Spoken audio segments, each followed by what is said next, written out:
All right, welcome back. We're continuing to work on separable differential equations with these four problems. Now this one looks maybe not so much fun, but I think you're going to notice we got an x value over here. We got to move it over there. We got to move these y values over here. But remember, they have to be multiplied. They have to be separable. They have to be multiplied together. Well, hopefully you notice there's a y in both terms. And we have a y in both terms. We can factor them out. I'm going to change the y prime to dy dx. I'm going to factor out this y to make it 2x plus 3. Now we're going to separate them. So both of these x values have to move over to this side, and this y value has to move over to this side.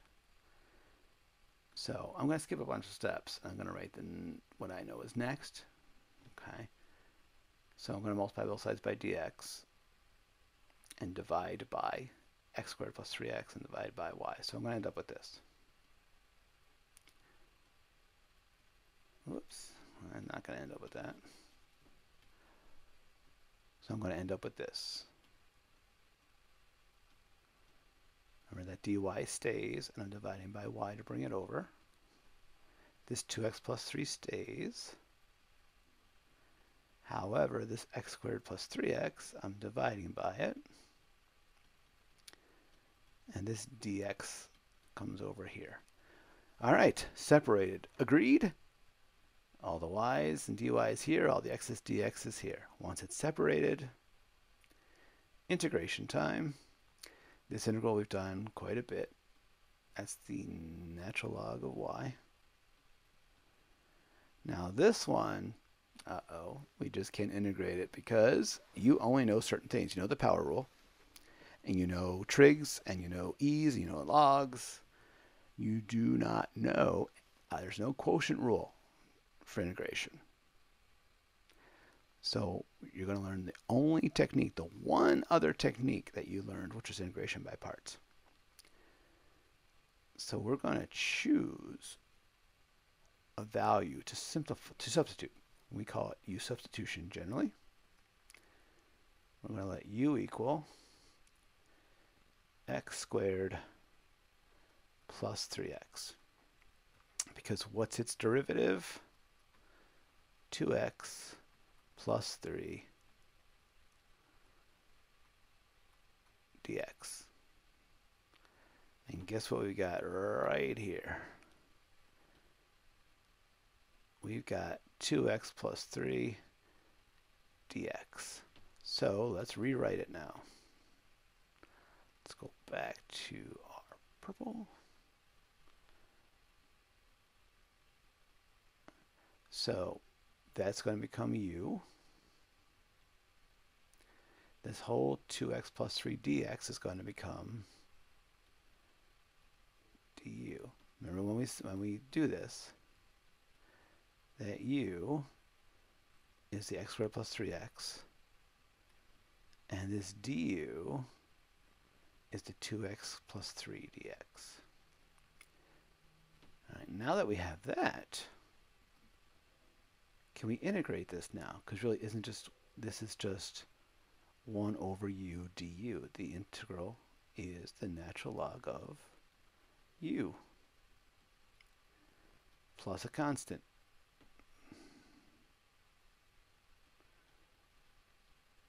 Now, we don't want to leave it u. We're going to turn it back into x.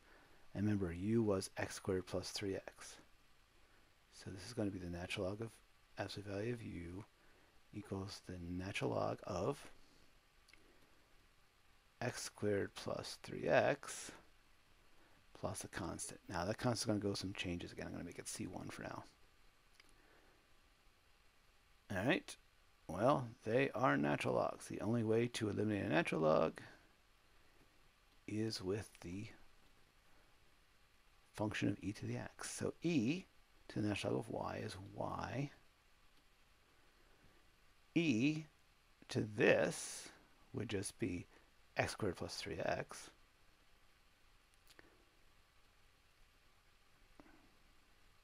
And we're adding So when we add exponents, it means we're multiplying.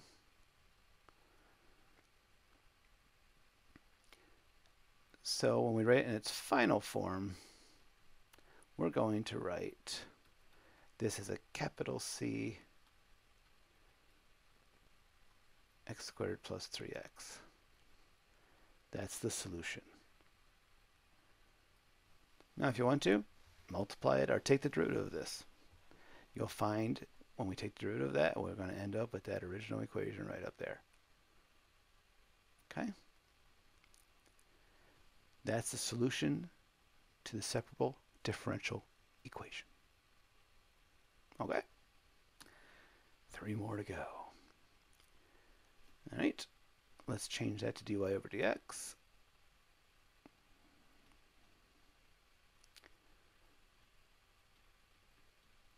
Doesn't look so bad. Is there a kink in it?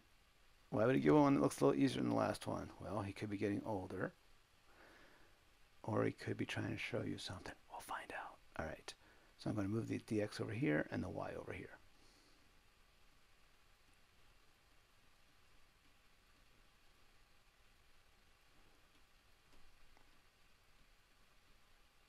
All right. Separated?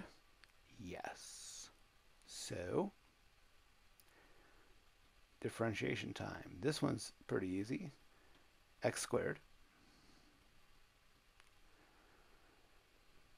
Well, I'll put C1 to see if we do anything funny with it. What's the antiderivative of this? All right, your first thought, which is correct, since it's just a y to the first power, it is going to be the natural log of 2y plus 1. But that's not the only thing.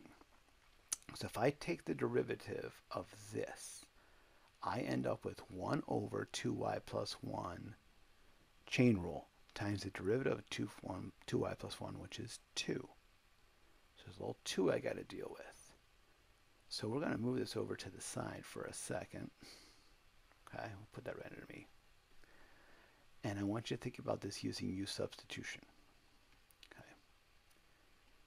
I'm going to let u equal 2y plus 1. Now I'm going to do it over here where I've got some room. So I'm going to let u equal 2y plus 1. So its derivative is 2. All right. Well, so my 2y plus 1, I've got. My 2y plus 1 is right here. I have a 1 dy. Well, I don't need a 1 dy. I need a 2 dy. So remember what I showed you? One of the ways to do it. If I need a 2, give it a 2. And how do I undo a 2? By dividing it by 2. 2 divided by 2, these would cancel out. So now I built in what I need. My 2 dy is right here. Well, there it is. My 2 dy becomes du. So when I rewrite this, it's going to be 1/2 of, this is going to be du, and this is going to be u. Okay. I'll scoot this down a little bit. What's the antiderivative of 1 over u? Natural log of u. But remember, we don't want natural log of u. What does the u actually equal? 2y plus 1.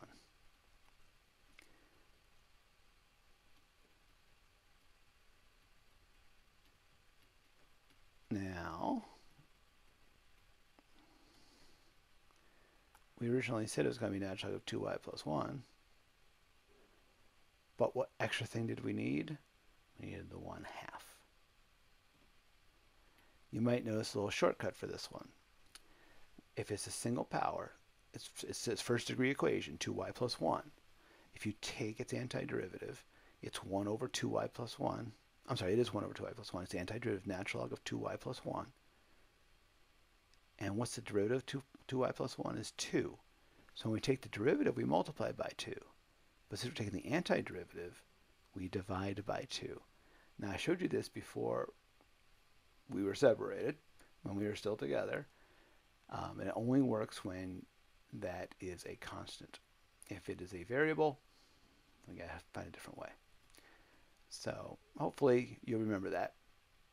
But here you go. Here's our antiderivative. Now before I deal with this e, I'm going to multiply both sides by 2. It will just make it a little bit easier.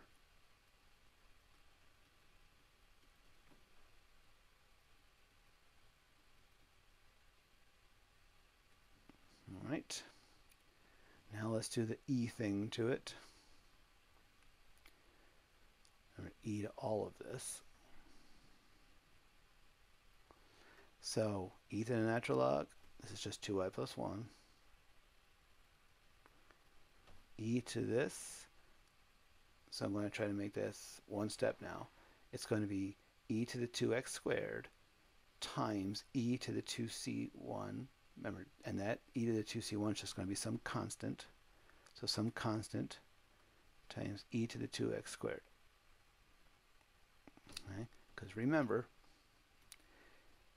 this e to the 2c1, this becomes this. Okay? That's the key, because that's going to make the next section a little bit easier, because we're only going to do that one time. So there we go. So just do the normal things we would do. Subtract 1, divide by 2. So c e to the 2x squared minus 1. And then we're going to divide by 2. So 1/2 c e to the 2x squared minus 1/2. Now you might be thinking, well, that's just 1/2 a constant. Can I just make that another c and things like that? You could. You could. But since I've already made it a c, we're just going to kind of keep it like that. There's your differential equation. All right. 2 more. We've added some information in here now. What I've added is this.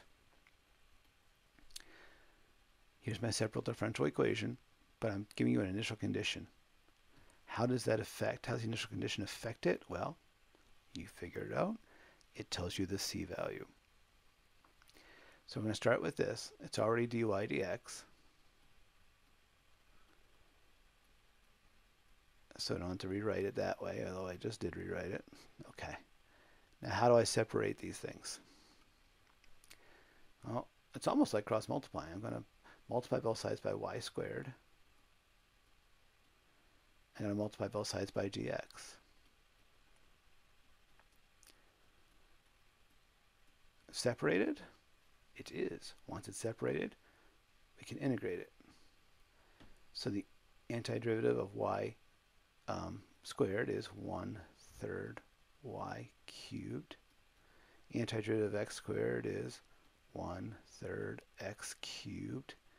Antiderivative of 4x, I'm going to raise it by 1, 2, divided by 2 is 2x squared plus some constant. All right, everybody with me? Antiderivative, antiderivative, antiderivative, plus c for the constant. So it doesn't matter when I do it. I can put this in right now. I can wait and do it later. What's easier? I'm not sure. I think in this case, it might be easier to find the c right now. Because remember, x is 0 and y is 3. So let's plug it in there. So y is 3, right? So we're going to have 1/3 3 cubed. That's a lot of 3's. And what is 1/3 times 0 cubed? And what is 2 times 0 cubed? And the c stays a c. All right, let's figure this out. 3 cubed is 27. 27 divided by 3 is 9. All right, our c value is 9. We end up with this.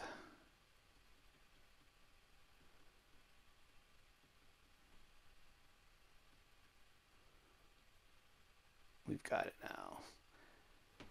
Like I said, if we can solve for y, we should. This won't be too bad. We just got to multiply by 3 and take the cube root. So we multiply everything by 3.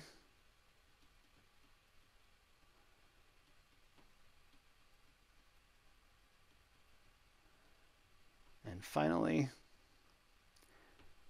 the inverse of y cubed is a cube root.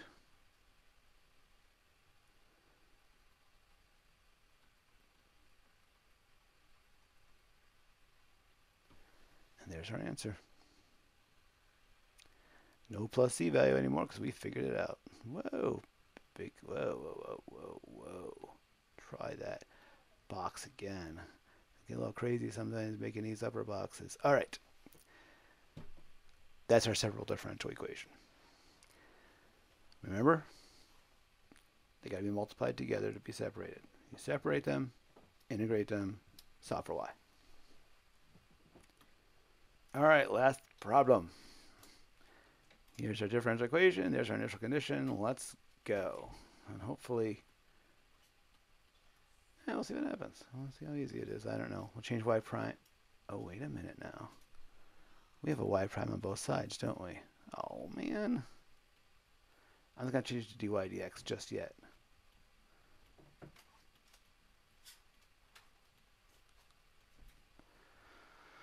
All right. Remember, they should be multiplied together. These are being added. We got an issue.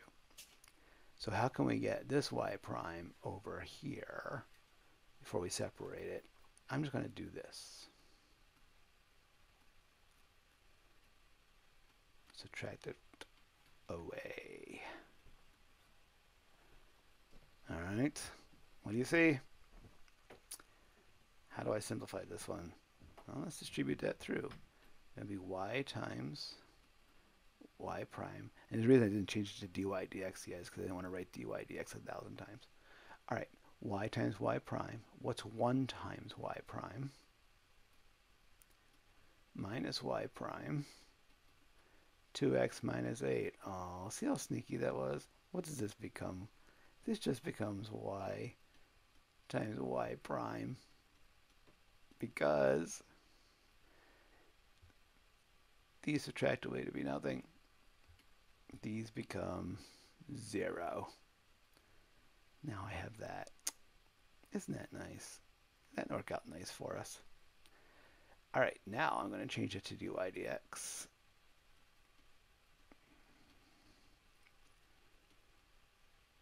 All right, now I'm going to separate them.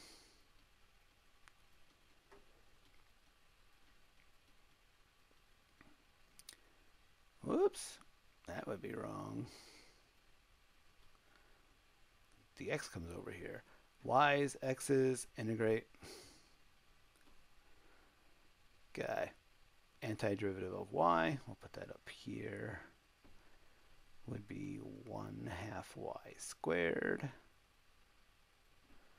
Antiderivative of 2x minus 8, antiderivative of 2x, raise it by 1 becomes 2, divided by 2, we get, so that's x squared. Antiderivative of 8 with respect to x is 8x plus some constant. I'm going to put it c. Oh, wait a minute now. Plus some constant. I don't need to make it a c sub 1 because I remember from up here, f of 0 equals 8. I know this is true. I know that when x is 0, y is 8. Well, let's find c right away. 1/2 of 8 squared. 0 squared is 0. 8 times 0 is 0. Plus c. 8 squared is 64. Half of 64 is 32. All right, c is 32. So what do I have? I have this.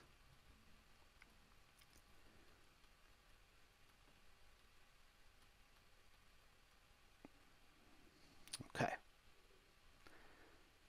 Now, move this down a little bit. Okay, I want you to remember. Well, not remember. We got to solve for this. So I'm going to solve for this. So I'm going to multiply everything by 2. So it's going to be 2x squared minus 16x plus 64. Then I'm going to shoot that answer over here. That answer is going to be the square root of 2x squared minus 16x plus 64. Now, one more thing to think about. Initially, we had a problem like that where we put a plus or a minus because we didn't know if it was going to be the positive or the negative. But these are supposed to be, because it says f of 0 equals 8, this is supposed to be a function. So a function has to be either the plus or the minus. Which one? Well, your answer is right here. When I plug in 0, I need to get a positive answer. So guess which one I don't need? I don't need that negative. I just need to have a positive answer. Now let's put a plus there. We assume it's a plus. So in this case, it's not plus or minus the square root. It's just the positive value because this answer was positive. If I plug in 0, will I get 8 for an answer? Sure enough, 0 minus 0 plus 64, square root of 64 is 8. This satisfies this differential equation. All right, there it is. Differential equations are over. So just want to leave you with one more thing before you go. I know I promised I wouldn't do it, but I can't help myself. You gotta keep them separated. You gotta keep them separated. Okay, sorry. Just went through my head again. So, you know me, sometimes I just can't help myself.